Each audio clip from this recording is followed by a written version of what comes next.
What's up, guys? Welcome back to Tinkering with Taylor. Today I have, as promised, '07 Avalanche in for brakes and left with really bad news.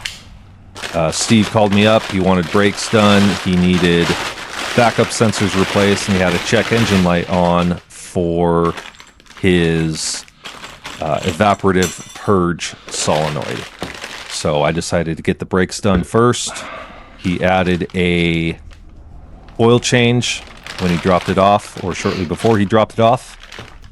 And he does tow with this truck, and on full-size trucks and vehicles that do a lot of towing, I do always recommend when you do pads, you also do calipers, and rotors are a must when doing pads due to the material transfer from the pad to the rotor.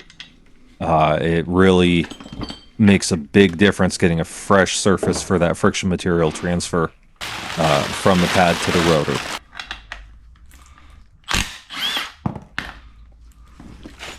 Before I get the brakes taken apart, I'm going to go ahead and blow these caliper brackets off, get the little anti-rattle shims in, get everything all lubed up, and reassemble the caliper and the bracket with the pads installed.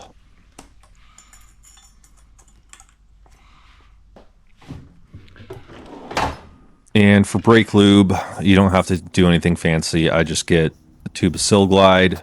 It lasts me years at home. And you don't need a lot.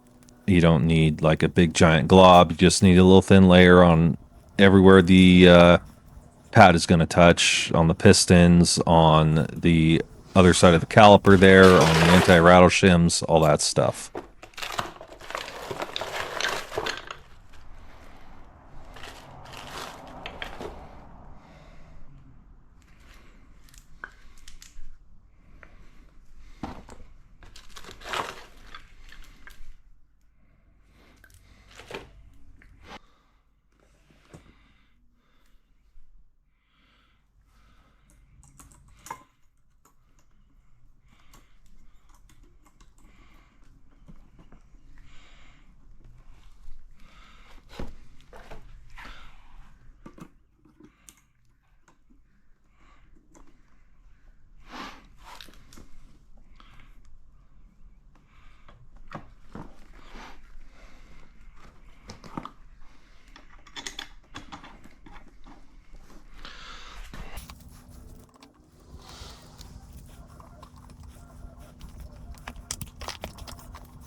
All right, next step, I like to get the wheels turned so that the caliper bracket bolts are easier to access. Caliper bracket bolts are 18 millimeter, so I'll grab my wobbly, my breaker bar, half-inch drive 18 mil socket,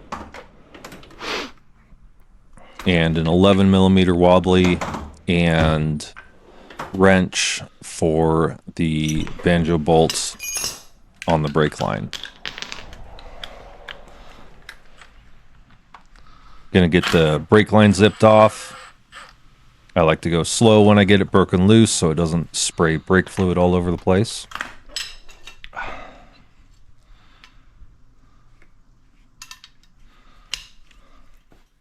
Caliper bracket bolts are next. I always leave the caliper bracket bolted to the caliper. It's just two fewer fasteners to remove. Makes it go just a little bit faster. And when you're a flat rate mechanic, time is money.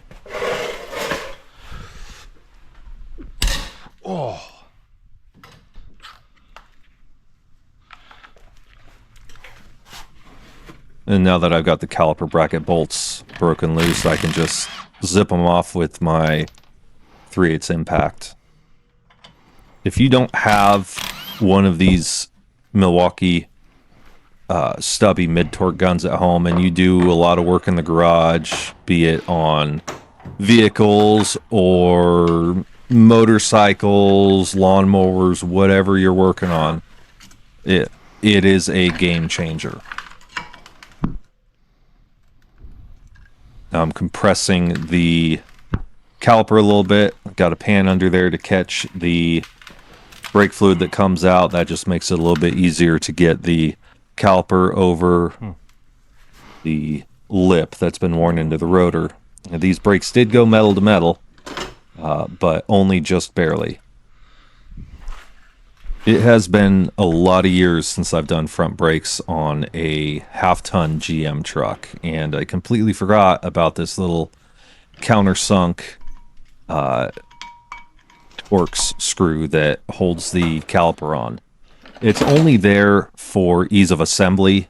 It's installed at the factory to make sure the rotors don't come out of place while the brakes are being installed, all that. It's not necessary to reinstall it. I always like to. Nice.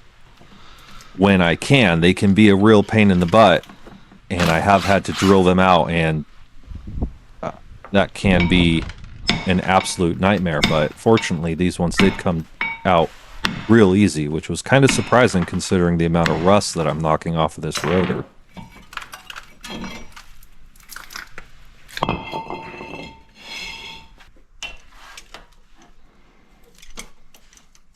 And as usual, the inner copper washer on the banjo bolt is tight on the thread, so have to grab it with a pair of pliers and turn it out with either a socket or a wrench. I just happen to have my wrench handy.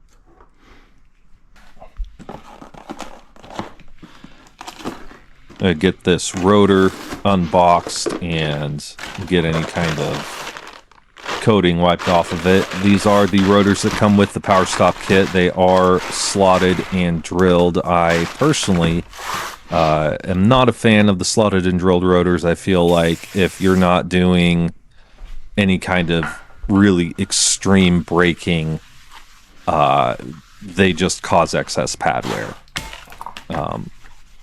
There's really no point to these quote-unquote performance rotors on a street-driven vehicle. But that's what comes with the kits, so that's what we're installing today. Now I'm just going to zip this stupid little screw back in, because if I manage to get it out, I like to put it back in. Get the new caliper that I loaded up before installed here. Just get a couple threads on the caliper bracket bolt and run them in with the 3/8 impact and give them a little torque with the breaker bar.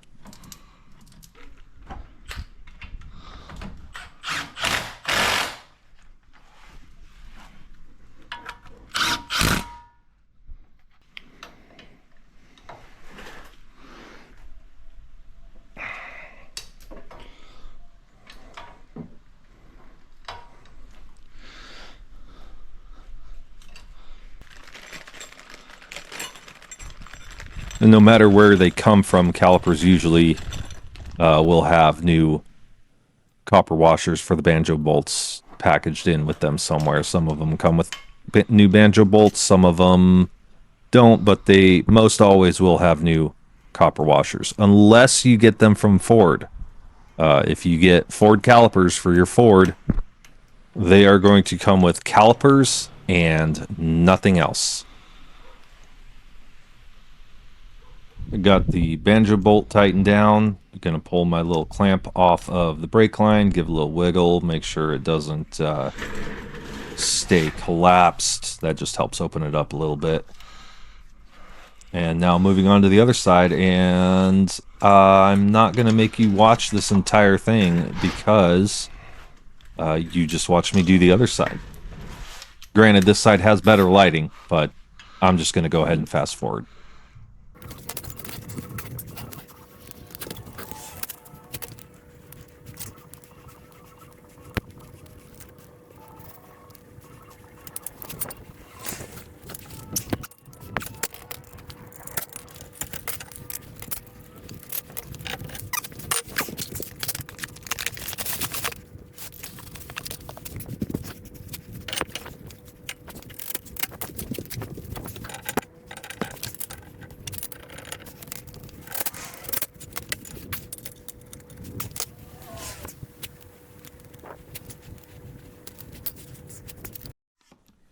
Alright, that's all done. Next step, gonna siphon out this old brake fluid. It is pretty nasty. Definitely got a bit of a green tinge to it. Fortunately, out here in Western Washington, we really don't go through brake fluid like you guys over on the East Coast do. I brought my brake bleeder home from work because I hate bleeding brakes manually, and especially when I'm by myself. This is just such a time saver. If you do a lot of brakes, this is absolutely worth spending a few $100s on.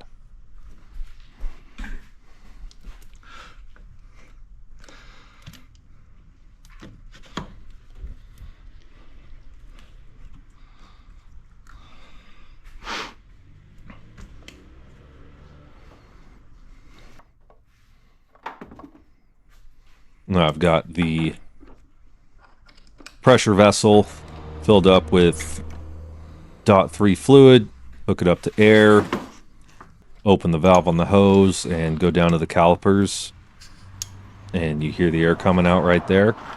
Crack the bleeder, let the fluid get down into the caliper, and then what I like to do is close the bleeder a couple of times for a couple seconds at a time. What that does is it allows the brake fluid that's inside the caliper that is rushing in and is somewhat turbulent, it allows that to settle down and the air to rise up to the top. And doing so, I always get a couple extra air bubbles. So I'm going to go ahead and do that on both sides.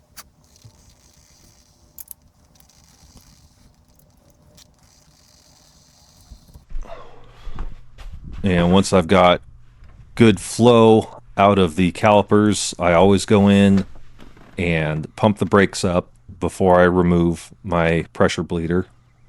I get the pedal pumped all the way up, get the pistons all the way extended, and that usually pushes a couple more little air bubbles out of the lines or somewhere that they were down underneath one of the pistons or something. I almost always get a little bit more air out of the calipers by doing that. Just a good final step.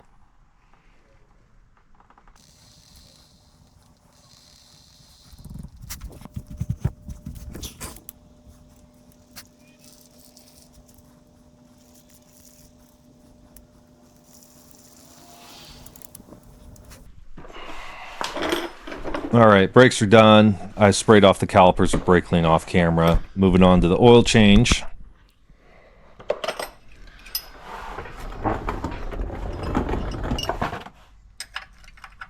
Definitely not my favorite thing to do, especially when I crawl underneath and find a drain plug that was severely over-tightened. So much so, in fact, that when I double up my wrench and it doesn't move, I actually had to stop. This is me stopping and thinking and making sure that I am turning it the correct way. way too tight. Oh, man.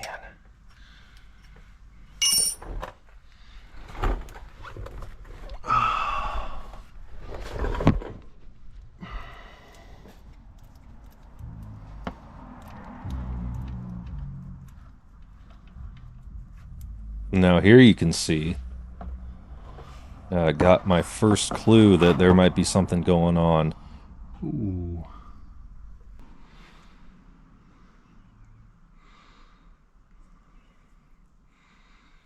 Now I know you can't see anything here, but I wanted to leave in my reaction because I'm looking at this drain plug, I'm looking at the material that's on the magnet, and I'm seeing some concerning things.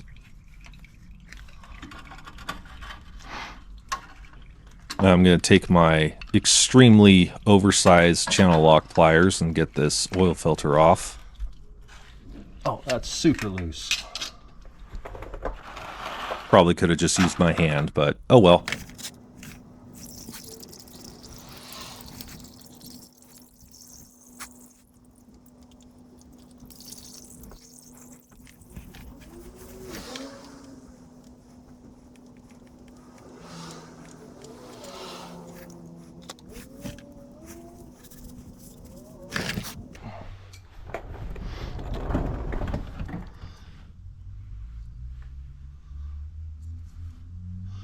New oil filter's going on.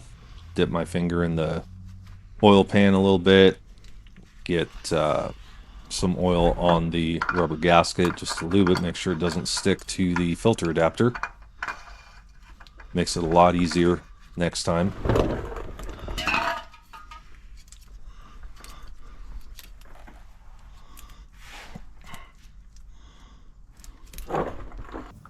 Now I'm all done underneath. I'm going to add about 5.5 quarts of oil, fire it up to get it circulating after I reset the oil life.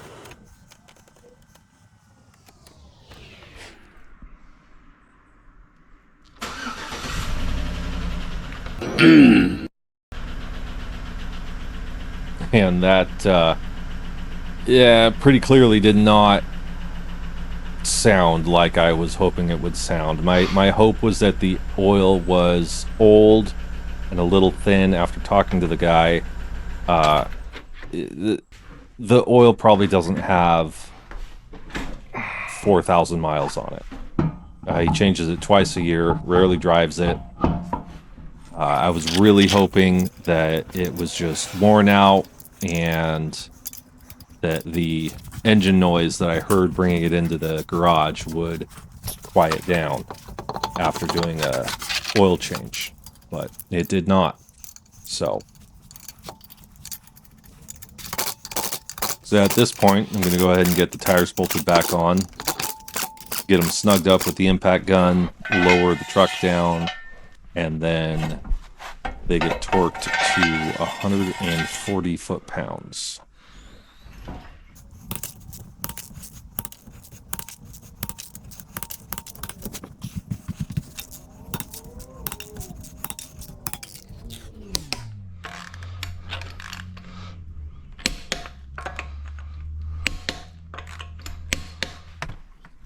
And now I got my scanner hooked up.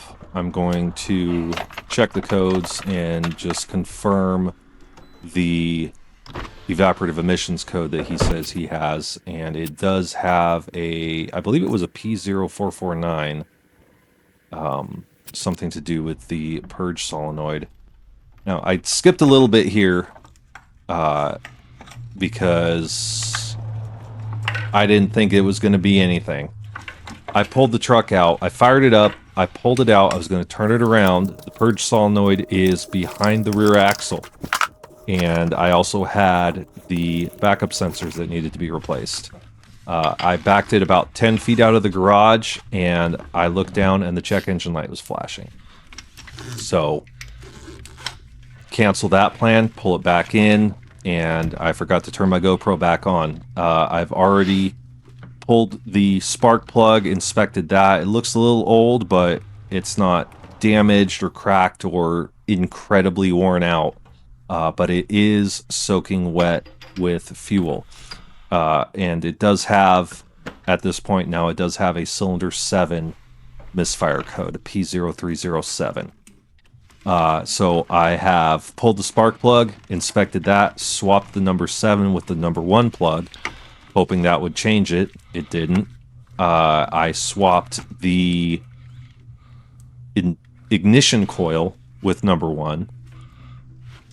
And again, there was no change. Misfire stayed on number 7. So since I've got the coils loose and the plugs out already, I'm going to go ahead and run a compression test on number 1 and number 7 and compare those two readings. I wanted to make sure that they were not adjacent cylinders, because if there is a failed head gasket, then adjacent cylinders could have cross flow between the cylinders, and that would lower compression. Number 7 has 140 psi, which is a little bit on the low side, but that is kind of to be expected given the amount of fuel that I found in the cylinder, or on the spark plug. That has likely gotten down into the piston rings and washed the oil out of the rings and has lowered compression. So now at this point, it is time to call the customer. Alright. So now that I've spoken to the customer, I can go ahead and complete my diagnostics, to an extent. I'm not going to include swapping the injector and the little bit of additional diagnostics I did, because honestly, I've been at this video for a while and I'm kind of tired of editing.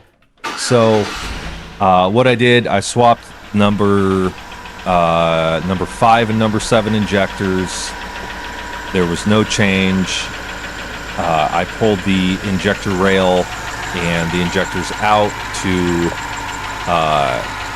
make sure that number 7 wasn't just dumping fuel. It wasn't. I hooked up a Noid light to make sure that the injector wasn't shorted open or being commanded open all the time. It was not.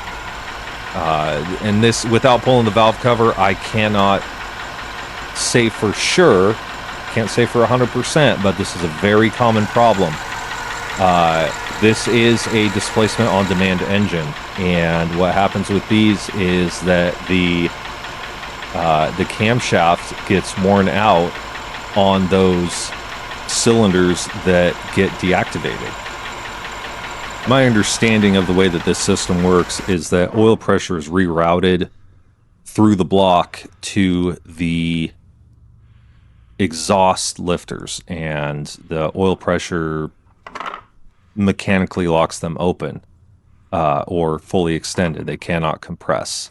And what that does is it doesn't allow the exhaust valve to close, so you no longer have a compression stroke. You have a compression stroke, but you can no longer make compression. It shuts off the fuel injector, it shuts off the ignition coil, and with the exhaust valve open, it just runs on 6 cylinders or 4 cylinders or, whatever. The problem with that system is that with the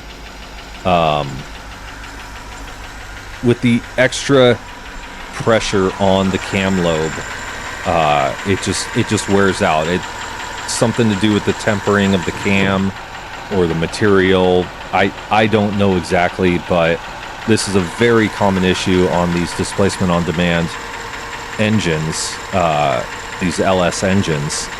And when I called the customer back and spoke with him about it, he was very well versed and aware that this is a problematic system. But that's going to do it for me on this episode, guys. Thanks for joining me. Thanks for watching. I hope you learned something, and I hope you enjoyed the video. Thanks, Steve, for letting me work on your truck. and hopefully the next one will go better. All right. Have a good one, guys. I'll see you next time.